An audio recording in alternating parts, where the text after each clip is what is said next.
Hello and welcome. My name is William Kumwembe and this is Business Time on Times. It is a magazine program where we bring you major business and economic news stories making headlines in the country and abroad. And in the program today, expert tips Malawi on free trade area and controversy on US tobacco ban as government insists or is rosy. We have these and other stories. Stay tuned if you could.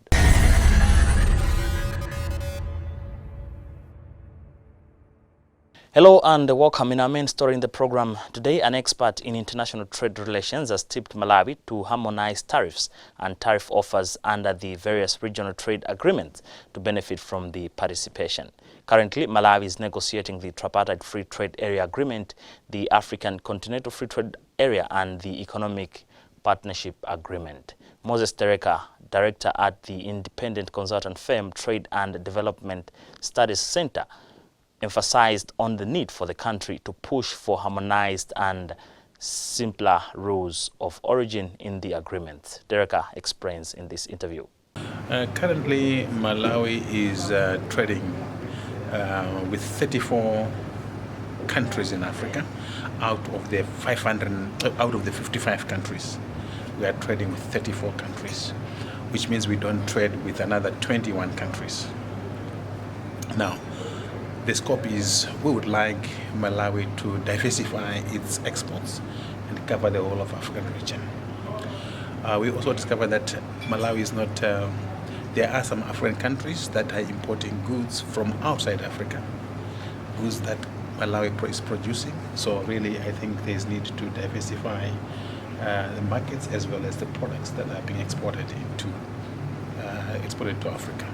Oh yes, if you compare the advantages and disadvantages, a free trade area, it's a very important reform whereby Malawi is opening up its markets for its industries to compete and to access other markets.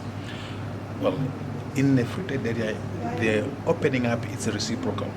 If you want others to open up for your products, you also have to open up.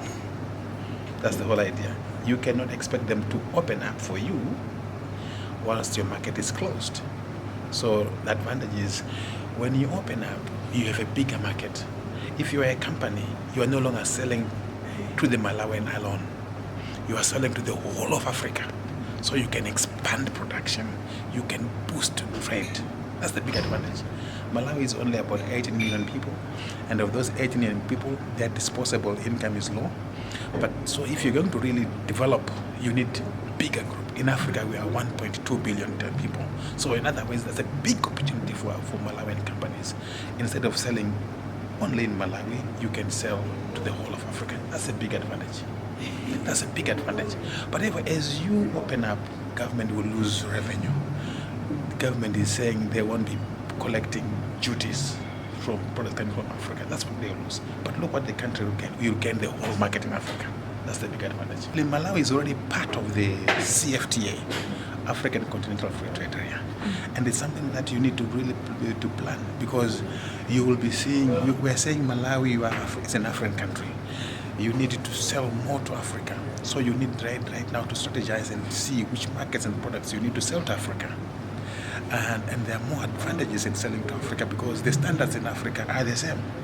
If you want to sell to Europe, they will have a lot of standards, lots of requirements. But if you want to sell to another African country, you want to sell to Zimbabwe, you want to sell to Egypt, the standards are the same. So it's very advantageous for Malawi to focus on the regional market and integration. Well, I will not go into mention names specific because it's more sensitive. But from our consultations with the industry, some were complaining, saying there's a need to apply standards that are applied on local products. The same standards should also apply on imported products for a level playing field.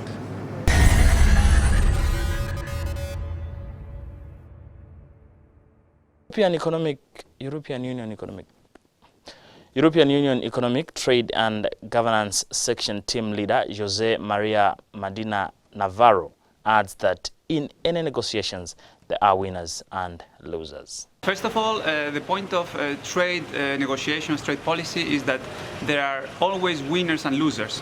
but there are more gains to be made than losses to be lost, if I may repeat myself. So eventually the whole pie, the economic pie expands, so but it's very important that the government is in a position to also compensate the losers. But this is secondary. What probably is also important for Malawi to know is that Malawi has a very undiversified, very narrow production industrial base, export base.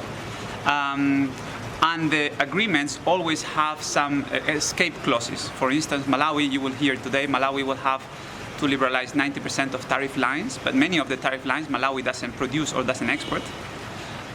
For instance, Malawi doesn't export planes or cars. So if Malawi reduces tariffs on cars, I mean, Malawi is not going to face competition from another country on a car market, for instance. So there will be a reduction of tariff lines, custom duties on liberalization on 90% of the lines.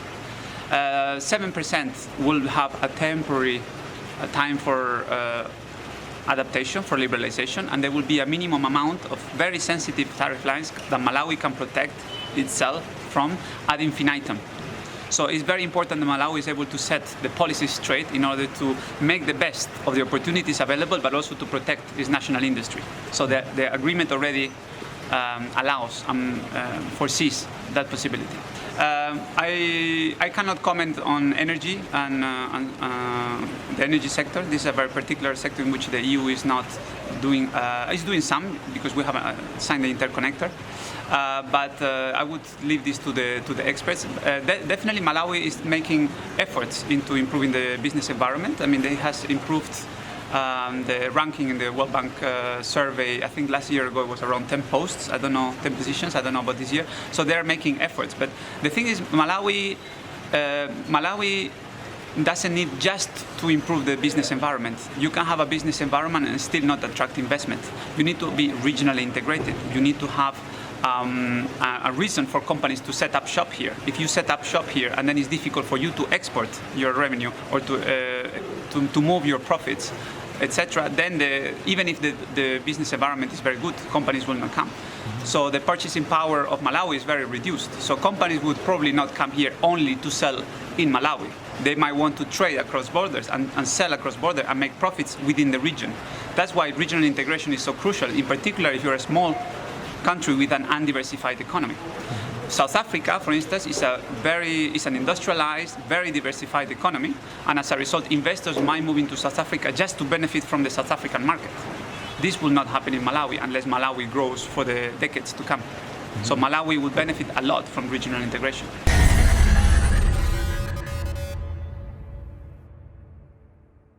Now, Agriculture Minister Kondwa Nankuma has said the U.S. government has not instituted a ban on the importation of Malawi tobacco. Nankuma was speaking in Lilongwe on Thursday at the start of the 2019 Tobacco Industry Conference. The U.S. government Customs and Border Protection early this month issued a withhold release order on tobacco from Malawi over child and forced labor allegations, meaning shipment arriving in the United States would be detained at the port of entry. Taonga Sabola has the whole story in this report. The U.S. government Customs and Border Protection early this month issued a withdrawal release order on tobacco from Malawi over child and forced labor allegations, meaning shipments arriving in the United States would be detained at the port of entry. The protection demands that the importers prove that the tobacco is not produced with labor prohibited under U.S. law and have the shipments released. Briefing reporters on the sidelines of the conference, Nankuma said Malawi can still send tobacco to the U.S. In the first place, this is a review of the 2019 tobacco growing season. It has come to an end. So it is done like that each and every year, whereby stakeholders in the tobacco industry would sit down and review the gains made, the challenges that we are faced in the tobacco in this tobacco growing year. But high on the agenda this time around is about the new Tobacco Act. You see, Parliament sometime this year passed the Tobacco Industry Act, and it was assented to by His Excellency the President in February this year.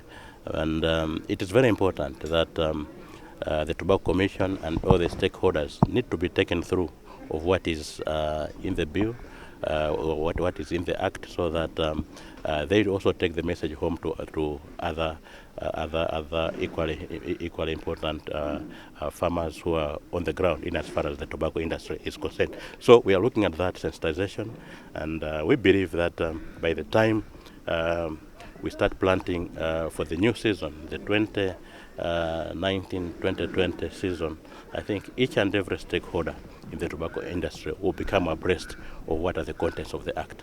It's a chicken and egg situation.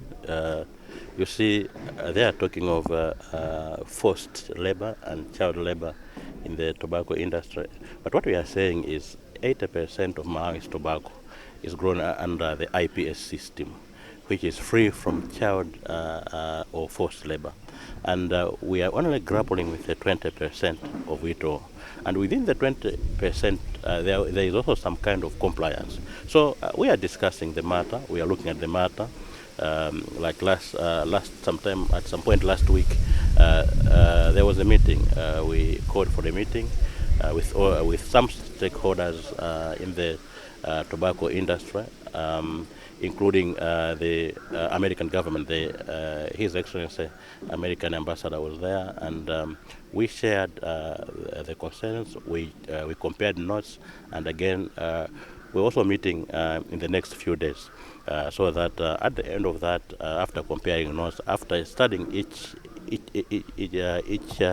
document from each side, we should be able to come up with a statement and tell the nation the truth of what this is about. Because in some other media circles, they'll tell you this is a ban, but it's not a ban. They're just pushing for compliance. So we'll be coming up very, very shortly to drive the point home, to communicate what the statement from the American government is all about. That's why we are meeting today. If you have seen the program, that's one of the topics, and issues will be put on the table, and we'll come to a conclusion on the matter, so that this should not happen again. Malawi can still send, and it is still sending its tobacco to America, but there are controlled areas, controlled border posts, which are normally set, so that wherever it reaches, this tobacco, the tobacco from Malawi is screened, so that the American government need to establish if that kind of tobacco was not produced or has not been produced through child or forced labor. So there's nothing to worry about. We are continuing to export tobacco to America, but what we are talking about are just compliance issues, which we are saying we are still discussing, and will be able to tell the nation, because there's already been consultative meetings. Like last week, stakeholders in the tobacco industry met in Lilongwe with the Minister of Agriculture, Minister of Labor, Minister of Industry and Trade, Minister of Foreign Affairs, and of course the American Embassy. We met in Lilongwe to discuss the very same way. So we are comparing notes, so that at the end of the day we review those notes, and in the next few days we are going to make a statement jointly on the same. But what is happening is that the truth of the matter is there's no ban in as far as the tobacco from Malawi into the United States is concerned. Tobacco Control Commission Board Chairperson Nkosiyama Kosimberwa 5 described last growing season as successful, though it faced some challenges such as subdued prices. First season that we just finished, we had some challenges and a bit of successes. In my speech I mentioned that looking at some of the successes that we had, we didn't have too much market disruptions, just like we had in the previous season. So to us that was a plus. But then again, when you're looking at challenges, we had some soft prices when we compare to last season. And of course, the attribute of that is mostly supply and demand that creates that problem. According to Mberwa, the Tobacco Commission has this year registered 53,170 growers, up from 47,000 last year, and that Malawi is expected to produce 173 million kilograms.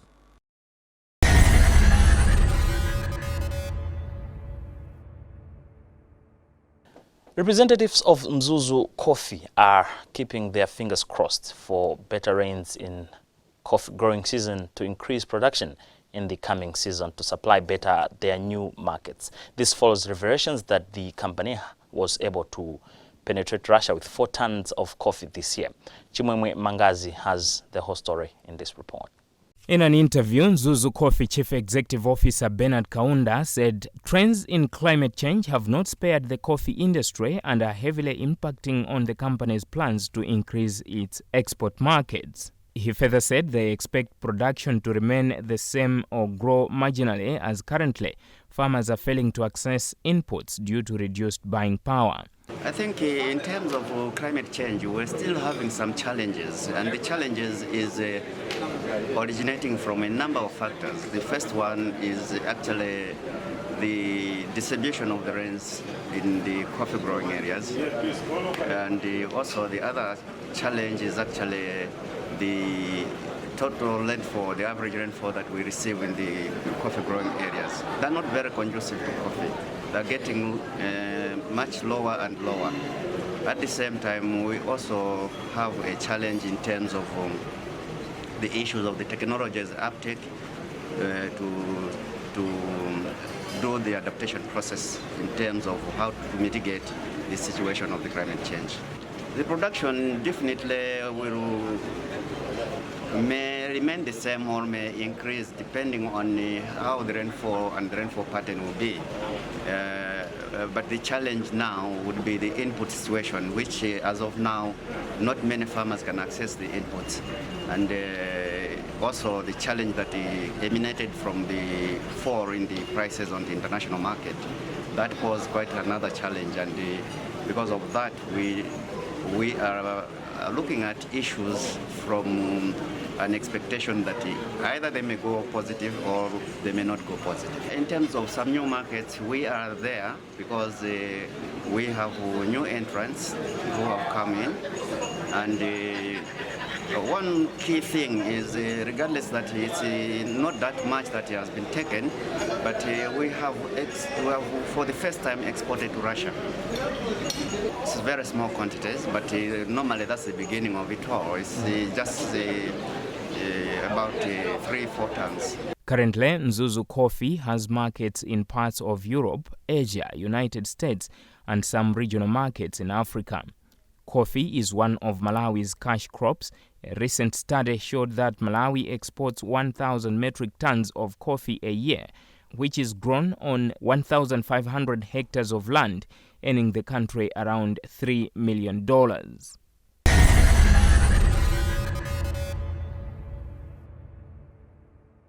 Remember, this is Business Time on Times. My name is William Kumwembe. It is a magazine program where we bring you major business and economic news stories making headlines.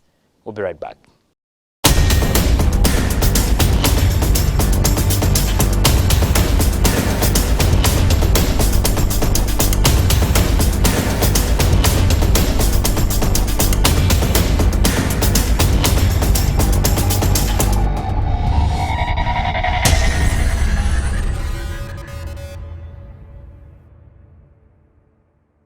As we proceed with the program, let us now have a look at how the Malawi kwacha is faring against major trading currencies on the foreign exchange market.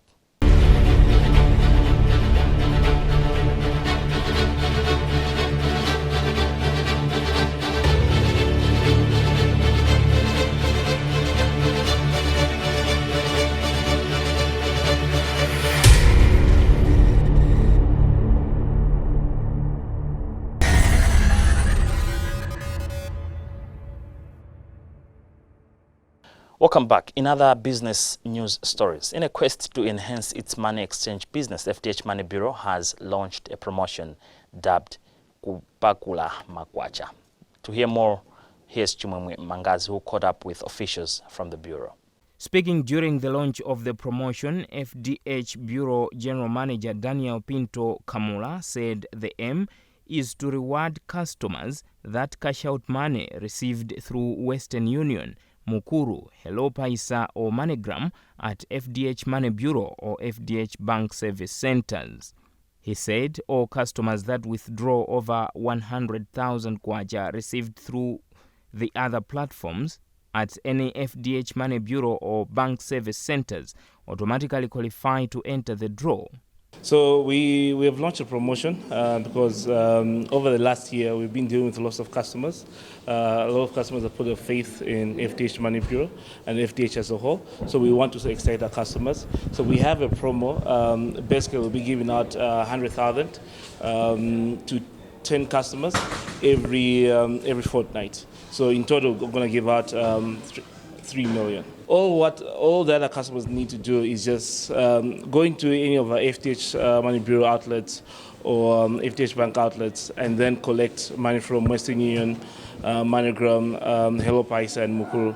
As long as they're collecting above 100,000, they qualify to enter into that promotion. So the key is to qualify, to collect above 100,000, at the same time also collect money from either Western Union, MoneyGram, Hello Paisa or Mukuru using any of the FDH outlets or bureaus. Well, there's several advantages. First of all, I think we have quite good uptime.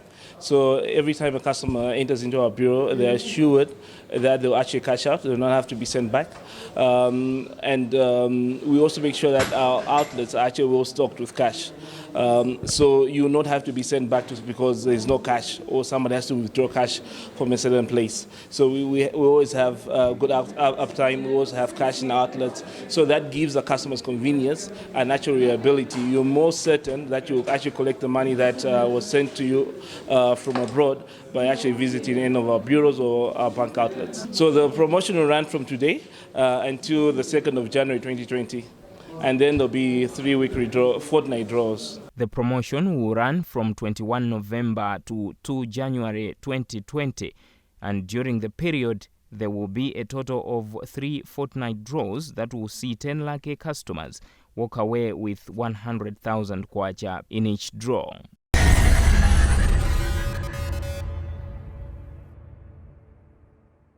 And competition is getting stiffer in the pay TV service industry as one of the players, Azam TV, has unveiled new channels on its platform.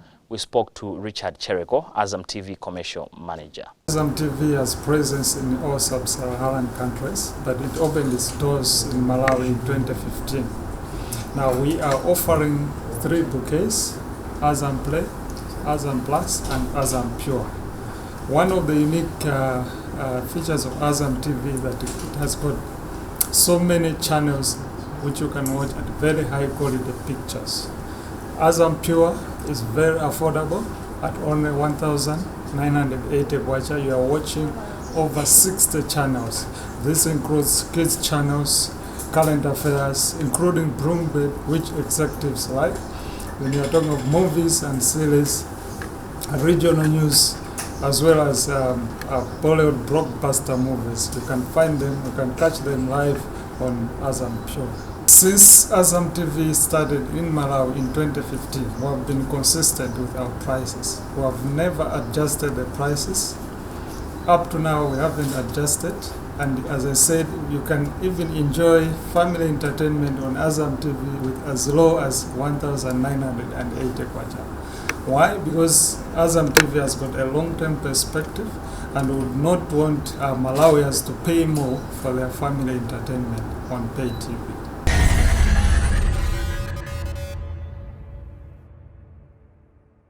Well, with that story, we've also come to the end of today's edition of the program Business Time right here on Times. It is a magazine program where we bring you major business and economic news stories making headlines in the country and beyond. On behalf of the entire production team, my name is William Kumwembe. But always remember, if it doesn't make money, then it doesn't make sense.